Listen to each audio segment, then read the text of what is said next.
نصر بن محمد بن احمد بن ابراهیم ابو Lais Samarqandi रहमहुल्ला तंबीह उल गाफिलीन किताब जिक्र दे। Abu lace फरमाई वे इस्लाम के 5 किले हैं। पहला यकीन, दूसरा इखलास, तीसरा फ़राइज़, चौथा सुनन सुन्नत, पांचवा आदाब।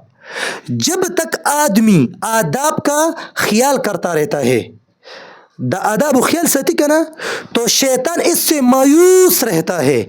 और जब आदमी आदाब छोड़ने लगता है, कल चे इंसान द आदाब ना खालिशी और द आदाब ना कार नाखली बेअदबे ना कार वाखली, न तो शैतान इससे सुन्नत छुड़वाने की फिक्र में लग जाता है। याद साता करे, हत्ता के फ़राइज़ और इखलास और यकीन तक बात पहुंच जाती है।